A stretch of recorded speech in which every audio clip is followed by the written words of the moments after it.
and welcome back. Um, I wanted to talk a little bit today about something that doesn't um, that can seem daunting and confusing to new users to Linux and other Unix-like operating systems, and that is the concept of file groups and permissions. I have to apologize in advance. The cat has decided she's going to join me, so if you hear any cat-like noises, it may not be me. But anyway, um, there is a concept of file ownership in the Unix-like world that doesn't really exist if you're coming from particularly Windows. It does kind of exist in the Mac OS world, um, but a lot of people they just don't understand, or they just don't know what's going on. So I just wanted to give kind of very basic, brief overview, and this topic can get very complicated very quickly. So we are going to just go over the bare minimums for you to kind of get it as a starting point for you to know what's going on. But let's say that you have a folder, a directory, and inside that directory you have some files. But if you use the -L option, you can see a lot more information here. You can see when the files were created.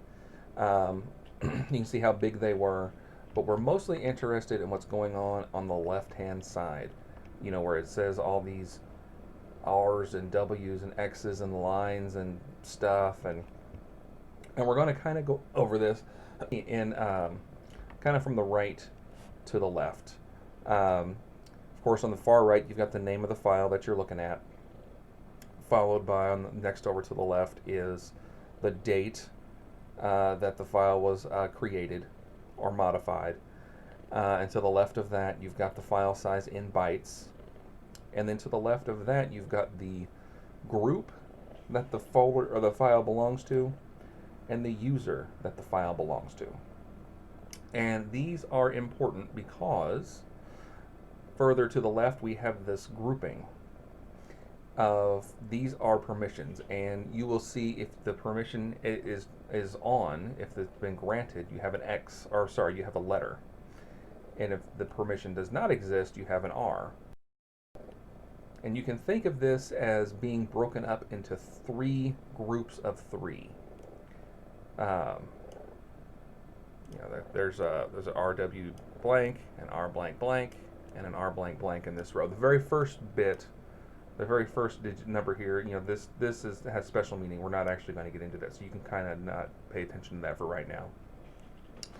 And what these do is they can give you read, write, and execute permissions for each of these files.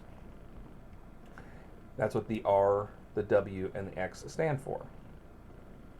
And they're broken up into three different groups. All potentially could be RWX, RWX, RWX, and these control the permissions for the first three, control the permission for the user that owns the file. So whoever the file belongs to, this is the permissions for that user. The second group controls the permissions for the group that the user belongs, that the user belongs to. In my case, this is the same because I am a member of with my name on it. So the user has read and write permissions. That's me. If anybody else is in my group, then they would be able to read the file, but they wouldn't be able to write to it.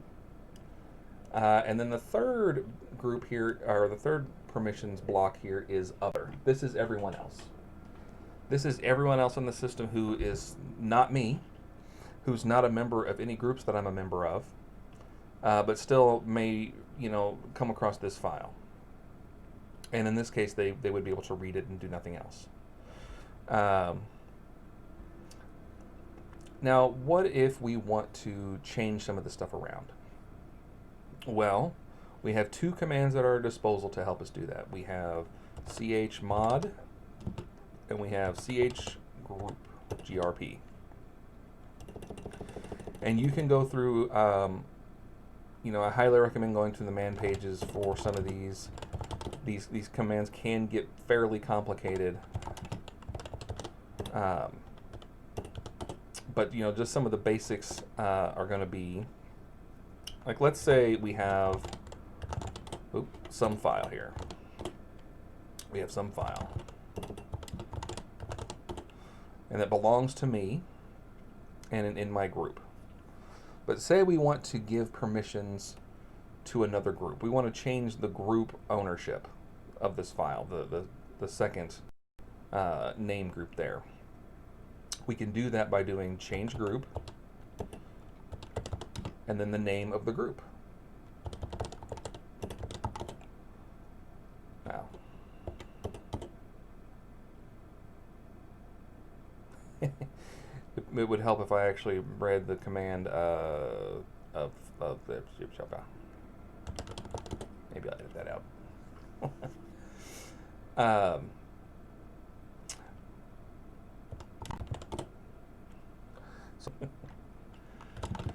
So say you have some file here and you want to change the permissions on this file. I say we want to give everybody the ability to write to this file. You can do a couple of different things. You can do chmod, and then you just add a plus the permission that you want to grant. So you could do plus x to some file, and that adds the execute permission to that file. So now the user, the group, and the other all have execute permissions. You can also do the same thing to remove the permissions. You can do -x, and now the execute permission has been removed. You can do this for pretty much everything. I would caution against removing all the permissions. That could make things a little tricky, but it is, I guess, slightly more secure. But we have a more granular control over what we want to do. Let's say we want to give myself execute permissions. I want to execute this file as maybe it's a script that I want to run, but I want the group, any members of my group, to be able to write to it but not execute it, and then the others I'll just leave the same. Well, you can think of these three groups as three binary numbers. The first bit on the right in each group is the 2. It's 2 to the 0 power. It's 2 to the 0 power, which makes it 1. This is 2 to the first power, which makes it 2. And this is 2 to the second power, which makes it 4. So the permissions that you want to set, you have to go from left to right to give it a number that is the permissions that you want all added together. So we'll do chmod.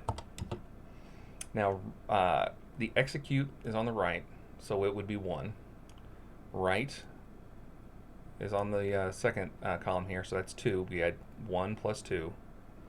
And this is 2 to the second, this is 4, so we add 1 plus 2 plus 4, and that gets us 7. And then on this, I want to add write permissions, but I don't want the execute permissions.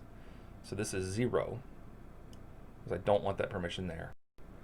Plus 2, because I do want this permission.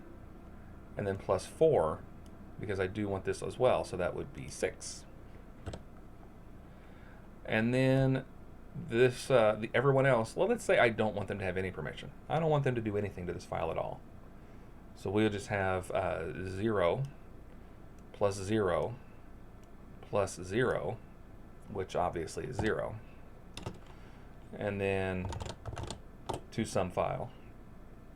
And if I list it again, you'll see the permissions were changed more granularly this time than they were by just doing a plus W or a plus R. Now this is a little bit silly because I've got, I am in the user and the group, so my permissions are the same, but I could add, if I had other users on the system, there could be other users I could put in my group that I want to collaborate with that, this may be more important.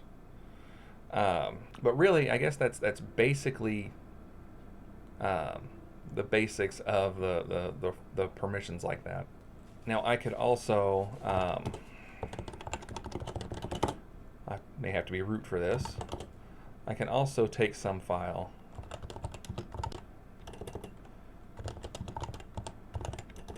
and I can take ownership of it by using chown. So you do chown, the username you want to have to be the new user, and then the file name.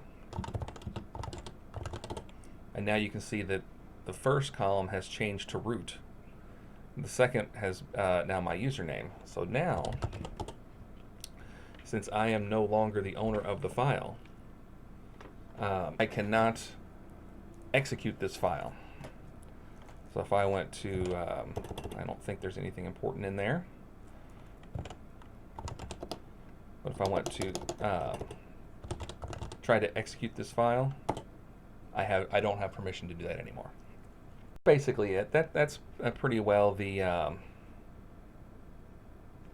basics of file permissions. It looks complicated on the surface. It's not too bad once you get into it. There's a lot more you can do with these things. So I would suggest trying it out, seeing what you can do. Check the documentation, and just be very careful. One of the things to avoid is, and you'll see this a lot, is in like if you're installing software like web software, they'll want you to chmod 777 to your file, and you rarely will ever want to actually do this. What that does is that makes so the user, the group, and the world, everyone who logs into this system now has full permission to do anything to that file that they want to. That is a security risk. You do that. If somebody asks you to do that, that usually means that their program or whatever they're trying to install is not as security conscious as it could be or probably should be. And you probably want to have lower permissions on there. You want to give the least amount of privilege possible for the program or the user to do what they need to do. But that's a rant for another day. Anyway, hopefully you learned something today. Like I said, this is just kind of a barely scratching the surface overview, but I appreciate you listening, and I'll talk to you again soon.